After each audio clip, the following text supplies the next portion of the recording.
Welcome to the video, guys. As you can see on the screen here, our weak government, weak border force, weak Home Office and completely lax borders are allowing record numbers of migrants to cross the channel illegally, and we're only halfway through the year, with, as it says here, more migrants crossed the channel illegally this year than the whole of 2019, as a record 166 arrive on 9 boats. That's 166 that you guys know about. It's common knowledge they cannot police the entire coastline and therefore do not know how many actually come across. These are just the ones that are escorted by either the French Navy or the RNLI or border forces, as I have covered many times, and so has people like Nigel Farage, among many others. The Telegraph article continues though. More people have crossed the channel illegally and reached Britain in the first half of this year than the whole of 2019, as a record 166 migrants were picked up in one day. And once again, they are putting that wrong. They should have escorted, ferried or taxied into the United Kingdom, because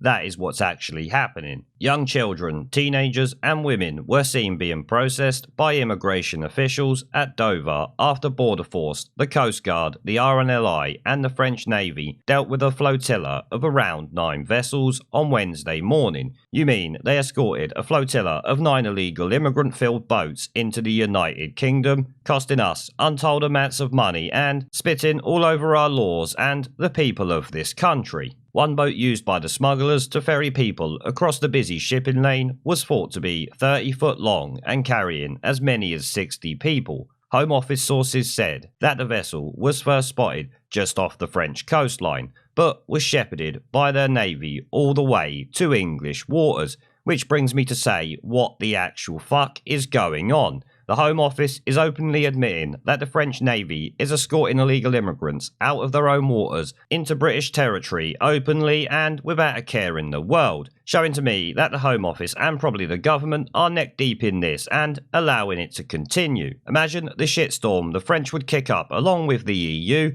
if we started sending boatloads of people over to France and getting our Navy to escort them over there, passing them off to the French authorities for them to deal with, and the French taxpayer to pick up the bill. They would be screaming from the rooftops, I'm sure you would agree. British officials are raising this as a matter of urgency with the French government. The Home Secretary is not impressed, said the source. Well, I've got to say, I'm not very impressed with our Home Secretary, pretty piss poor Patel. She's run around for a good few months now talking a good game, but as yet, she's put none of it into action. And you don't want to get me started on the refusal to release the grooming gang report in full, because as you know, they're just going to give us some doctored paper that will essentially mean nothing, and we might as well wipe our asses on. So far this year, 1,929 migrants have reached the UK in this way, compared to 1,890 for the whole of 2019, which obviously the French and British authorities helping these people to break the law and come over here in these little boats is making these numbers increase year on year, along with piss poor weak governments that we have seen and an utter failure to defend our borders. You might as well say we actually don't have any borders. There is a free taxi service between France and the United Kingdom if you want it and choose to jump in a small boat. The sharp rise in numbers comes as diplomats in Brussels warned that European Union governments will refuse to negotiate an agreement to take back illegal migrants crossing the Channel to Britain if the UK does not back down in the Brexit trade talks. So they're now trying to use these illegal immigrants that they're helping to come over here in order to gain some leverage in the Brexit negotiations. Well, the government can just ignore that.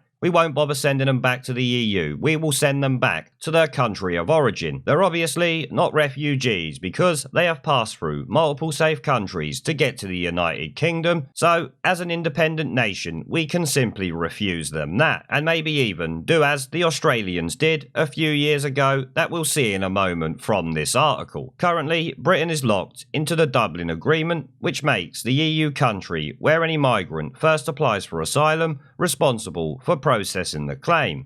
But next year, it will not be bound to the same rules and will have to renegotiate the terms, or not bother and do as I said, and just return them to where they come from. It's pretty simple and should have been the way it's done since the dawn of time. British negotiators have put 2 placement agreements on the table, one would allow the swift return of illegal migrants who arrived in the UK from the EU, which should be something that was automatically there anyway, but consistent weak governments in the UK have obviously allowed this shit show to happen, and the current one is allowing it to go on. Though, while we're in the transition period, some of the blame is not on them because we're still subject to EU laws. After next year, we will truly see how weak the Tory government is, which I'm expecting is going to be pretty weak. The other replacement agreement allows unaccompanied migrant children to be returned with families in either the UK or EU. EU diplomats warned that Brussels was under no obligations to negotiate the agreements because they were not part of Michel Barnier's mandate or the political declaration setting out the goals of the negotiations. Well, the political declaration means less than nothing. You might as well wipe your ass with that. And to be honest, Barnier's mandate really doesn't matter because if they don't want to deal on it, that means we can send these back.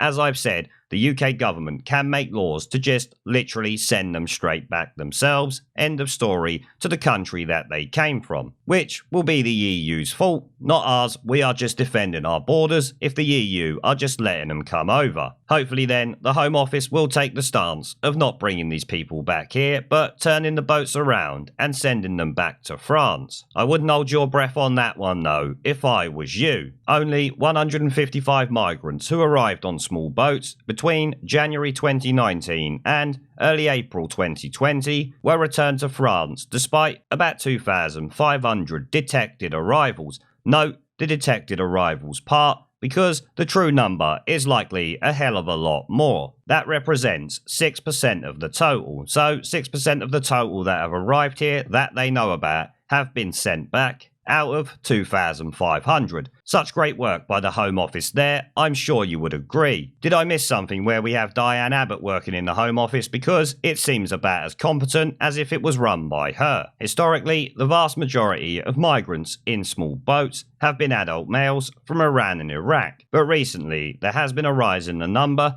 of Africans and children. From the pictures I see often, there certainly isn't a rise in children unless you're calling 20-odd-year-old men children, which, I'm sorry, doesn't work for me or most of the world that lives in reality. Last month, a record 741 people made the dangerous crossing, while 559 did the same in April. Some 1,562 people have arrived since lockdown on March 23rd. The previous record for the most people crossing in one day was 145 on May 8th. Critics, including Nigel Farage, have accused the government of not addressing the problem quickly and warned that the numbers will only grow. And is 100% right, though no government has addressed it in the long term, let alone quickly, so I don't know why he's even surprised by that. If the UK does not act, there will be an invasion of people this summer, and there are likely to be many casualties, he told The Telegraph. Well, I'm pretty sure that invasion is already happening and been happening for a long time now. As I've said, never mind the ones they know about, imagine how many get in that they don't detect. In order to deter people, there is only one thing the government can do. There needs to be a clear message that anyone who comes by this route will not be allowed to stay. No, the clear message needs to be, not only will you not be able to stay, but you won't even land in the UK, you will be instantly sent back, as the former Australian Prime Minister points out here. This week, Australia's former Prime Minister, Tony Abbott, wrote in The Telegraph, as long as to arrive is to remain, people smugglers will have a business model, and those countries that lack the will to say no are at risk of peaceful invasion. It's already happening a bit late on that. This is the prospect that faces Britain if swift action is not taken to stop people coming illegally by boat. He faced a similar situation when Prime Minister in 2013 and took a hardline stance against illegal immigration, turning boats around and leaving them with just enough fuel to make it back to Indonesia, which is what should really happen here. But you will never see the weak governments in the UK do that, because they all have the consistency of a wet fart. Now, to be honest, this doesn't surprise me in the slightest, and I'm sure it doesn't surprise you. The government needs to pull its finger out of its arse and actually do something about it. Do I think they will? Do I fuck? Now, before I go, I've started doing live streams and uploading gaming content on my second channel. If you would like to come and join me for a live stream to chat in real time, have an interest in gaming related content on YouTube, or just want to follow me over there because you are a legend, the link will be down in the video description below and as a pinned comment. I hope to see you all there. Now as always, before I go, I want to thank our PayPal, Patreon, Subscribestar and YouTube members for supporting the channel, along with everyone who watches my videos. Remember to let me know what you guys think down in the comment section below. Leave a like, subscribe with the notification bell and share this video as it helps the channel a lot. And I will see you all in the next one. There is a pattern consistent throughout history of oppressed people turning on the oppressors. Slaves against their owners, the peasantry against the feudal barons, colonies, Mr. Verhofstadt, against their empires. And that is why Britain is leaving. And it doesn't matter which language you use, we are going and we are glad to be going. We're off.